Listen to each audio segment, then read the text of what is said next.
பொன்னி நதி பார்க்கணுமே ஈயா ஈரசவாளி பொழுதுக்குள்ள ஈர நிறைஞ்ச மண்ணு தரரா நீரா. வெல்கம் டு விசுக்கோத்து விளாக்ஸ். இன்றைக்கு நாங்கள் எங்கே நிற்கிறோம்னு சொன்னால் யாழ்ப்பாண கோட்டை அடியில் நிற்கிறோம். நிற்கிறேன். என்னோட வர இருந்தவங்க வந்து வேலைப்பளு காரணமாக சமூகம் அளிக்க முடியவில்லை. அதனால் நான் மட்டும் வந்திருக்கிறேன். இங்கே என்னென்ன விஷயங்கள் இருக்குன்றதை அப்படி ஒரு ஃபன்னாக ஒரு என்டர்டெயின்மெண்ட்டாக இப்போ தர்றதுக்கு ட்ரை பண்ணுறேன்.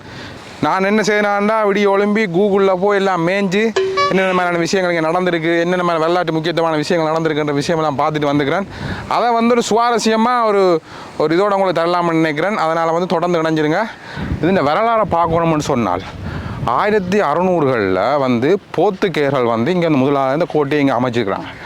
அமைச்சு 40 வருஷத்துக்கு பிறகு தான் டச் வந்துக்கிறாங்க.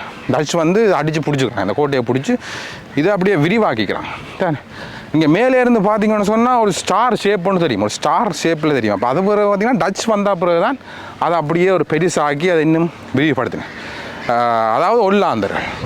பிறகு வந்து பார்த்திங்கன்னு சொன்னால் வெள்ளைக்காரன் இறங்கினான். 1700 சொச்சங்களில் வெள்ளைக்காரன் இறங்கி இந்த இடத்த எடுத்தாங்க. அதிலேருந்து இலங்கை சுதந்திரம் அடைகிற வரைக்கும் பார்த்திங்கன்னா இந்த கோட்டை வந்து முழுக்க வெள்ளையர்கள், அதாவது பிரிட்டிஷ்காரட்ட கண்ட்ரோலுக்குள்ளே இருந்திருக்கு. அதுக்கு பிறகு பார்த்திங்கன்னு சொன்னால் சுதந்திரம் பெற்ற பிறகு தானே எங்கள் நாட்டில் வந்து உள்நாட்டு யுத்தம், சிவில் வார் தொடங்கின அப்புறம் பார்த்திங்கன்னா புலிகளோட கட்டுப்பாடில் கூட ஒரு காலப்பகுதிக்கிட்டு இருந்திருக்கு. அதுக்கு பிறகு பார்த்திங்கன்னு சொன்னால் மிலிட்ரியோட கட்டுப்பாடு, இலங்கை அரசாங்கத்தின் இராணுவத்திட கட்டுப்பாடுலேயும் இந்த இடம் இருந்திருக்கு. நிறைய மிலிட்ரி சீஜ் நடந்திருக்கு.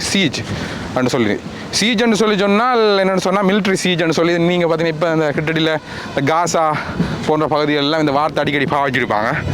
சீஜ்ன்னு சொல்கிறது வந்து பேசிக்காக என்னென்னு சொன்னால் ஒரு இடத்துக்குள்ளே போகிற லைஃப் லைன், அதாவது சாப்பாடு தண்ணி போன்ற விஷயங்களை வந்து நிப்பாட்டி விடுறது. அப்போ இங்கே என்ன செய்யுங்கன்னா மிலிட்ரி உள்ளுக்கு இருக்க இதுக்குள்ளே வர சாப்பாடு தண்ணி மற்றது மெடிசின் மருந்துகள் எல்லாத்தையும் நிப்பாட்டி விட்டால் அதுக்குள்ளே வாழ இல்லாமல் அந்த மிலிட்ரி வந்து சரண்டர் ஆகும். இதுதான் பேசிக்காக ஒரு மிலிட்ரி சீஜ் என்ற விஷயம். எல்லாமே நான் கூகுளில் தேடி தான் உங்களுக்கு அடிச்சு விட்டோன்னு இருக்கிறேன். நீங்கள் பிள்ளையாக இருந்தோன்னு சொன்னால் நீங்கள் கமெண்டில் சொல்லுங்கள். இந்த உள்நாட்டு யுத்தம் நடந்தோன்றிருக்க வந்து பார்த்திங்கன்னா இந்த கோட்டை நிறைய சேதங்கள் பட்டிருக்கு. அந்த பக்கம்லாம் அங்கே அந்த பின்னுக்கு பண்ண பக்கம் இருக்கிற இடமெல்லாம் வந்து பார்த்திங்கன்னா ஃபுல்லாகவே சேதம் அடைஞ்சிருந்தது. பிறகு வந்து பார்த்திங்கன்னா டச் கவர்மெண்ட்டே வந்து அதை புனரமைப்பு செய்து செய்துட்டாங்க. பெரும்பாலான இடங்கள் வந்து செய்துட்டாங்க திருப்பி. அதே மாதிரியான கல்லை வச்சு, அதாவது கோரல் என்று சொல்கிற கல், அந்த அப்படி பிடிச்சி தலைமையில் பிடிச்சி அப்படி இழுத்து கொண்டு வரும் அந்த கல், அந்த கோரல் என்று சொல்கிற அந்த கல்லெல்லாம் வச்சு திருப்பி வந்து அந்த இதை கட்டியிருக்கிறாங்க, செய்துக்கிறாங்க. அது டச் கவர்மெண்ட் தான் செய்திருக்கு. அவங்களோட ஒரு காலத்தில் அவங்களோட அப்பா செய்த கட்டின கோட்டை இன்றைக்கு அவங்களோட அடுத்த சந்ததி, அதுக்கு அடுத்தடுத்தது எத்தனையோ சந்ததி 1600 சொச்சங்களில் டச் கவர்மெண்ட் கட்டினது. பின்னே கிட்டத்தட்ட வந்து பார்த்திங்கன்னா ஒரு 400 வருஷத்துக்கு பிறகு வந்து பார்த்திங்கன்னா அதே டச்சை சேர்ந்தவங்க, அதான் டச் கவர்மெண்ட், அவங்களோட பிள்ளைகள் வந்து பார்த்திங்கன்னா இன்றைக்கு வந்து திருப்பி வந்து இதை புனரமைப்பு செய்து கொண்டிருக்கிறாங்க. ஏன்னு சொன்னால் அவங்க வந்து தங்களோட மூதாதையர்கள் வந்து செய்தது, அதை நாங்கள் பாதுகாக்கணும்னு நினைக்கிறாங்க. அதனால் இப்படியான விஷயங்கள் வந்து பார்த்திங்கன்னு சொன்னால் இந்த கோட்டையோட வரலாறு நான் ஒரு 4-5 சோர்ஸ் தேடி பார்த்தேன், வேறு இதுகளில் பார்த்து கிட்டத்தட்ட எல்லாமே இந்த விஷயங்களை சொல்லிக்கிறாங்க. அப்போ அதன் அடிப்படையில் உங்களுக்கு ஒரு சின்ன ஒரு வரலாற்று ஒன்று தந்துக்கிறேன். தானே இது ரெண்டே ஓரளவு கிட்டத்தட்ட எல்லா இடத்தையும் பார்க்கக்கூடிய மாதிரி இருக்குது. இப்போ நீங்கள் பார்த்தீங்கன்னா தெரியும், இதில் தூக்குமாட தெரியுது, இப்படியே மேலே அகழி தெரியுது.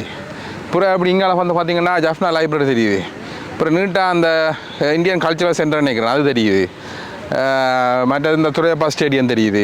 அதே மாதிரி போலீஸ் ஸ்டேஷன் தெரியுது. கிட்டத்தட்ட யாழ்ப்பாணத்தில் இருக்கிற முக்கியமான இடமெல்லாம் தெரியுது. அதில் பார்த்திங்கன்னா பிக் மேட்ச் நடந்துகிட்டு இருக்குது. இந்த பாருங்கள், அதில் அப்படியே ஒரு கும்பல் ஒன்று போகுது, போய்கொண்டிருக்கு. பிக் மேட்ச் கொண்டாட்டம். அவங்க சத்தம் கேட்குமான்னு நினைக்கிறேன், பேண்ட் அடிக்கிற சத்தமெல்லாம் கேட்குது.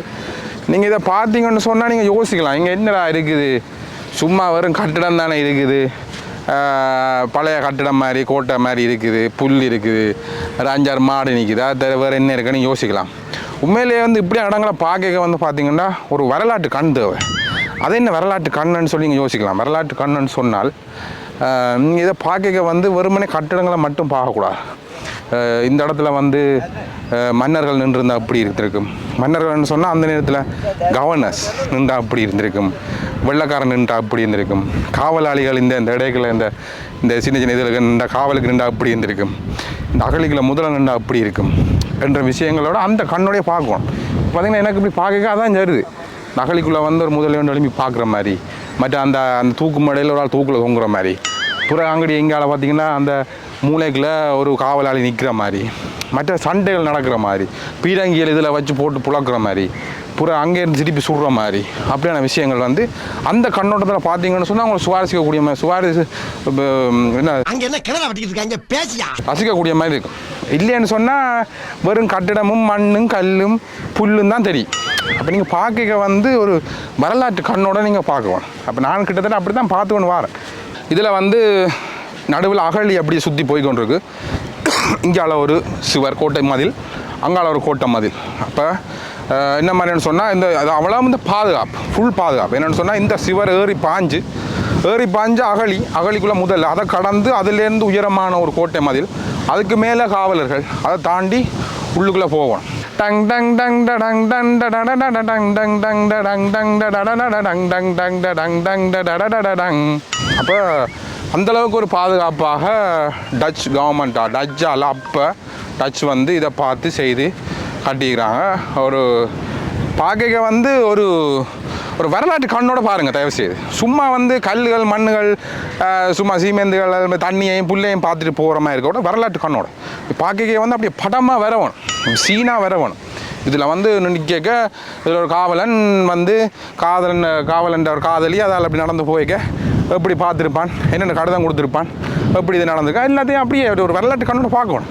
போர் எப்படி நடந்திருக்கும், பீரங்கிகள் எங்கே வச்சு அடிச்சிருப்பாங்க, பிரிட்டிஷ்காரன் எப்படி சண்டை பிடிச்சிருப்பான், டச்சுக்காரன் எப்படி சண்டை பிடிச்சிருப்பான், போர்த்துகேயன் எப்படி சண்டை பிடிச்சிருப்பான் என்ற எல்லாமே ஒரு வரலாற்று கண்ணோட பார்த்தீங்கன்னா அப்படியே சுவாரஸ்யமாக இருக்கும்.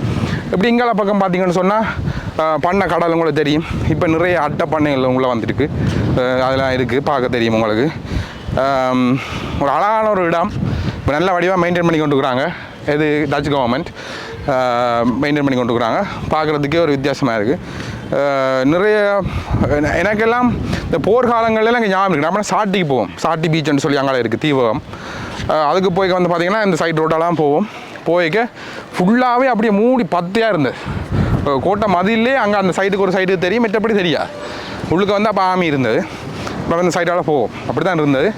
இன்றைக்கி வந்து பார்த்திங்கன்னா நிறைய பேர் வந்து போகிறாங்க, நிறைய இது நடக்குது. நான் ஏழுமா அளவுக்கு முடிஞ்ச அளவுக்கு நான் கூகுளில் மேய்ஞ்சதுகளை நான் கொண்டு வந்து கொட்டி தீர்த்துருக்குறேன். நீங்கள் பாருங்கள் என்ன மாதிரி இதில் ஏதாவது பிள்ளைகள் இருக்குன்னு நான் சொல்லுங்கள், ஏதாவது நான் மாறி சொல்லிக்கிறேன்னா சொல்லுங்கள். கொமெண்டில் வந்து கிளியுங்க, ஆனால் ஆரோக்கியமாக கிளியுங்க, அவதூறுகள் இல்லாமல் கிளியுங்க.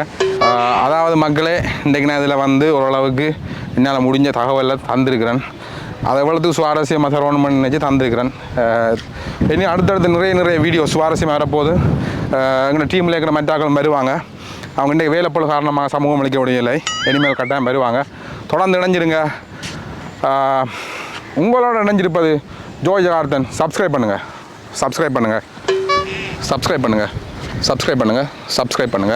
நன்றி, வணக்கம். வாரி சவாரி பொழுதுக்குள்ள ஏகம் மருந்த மண்ணு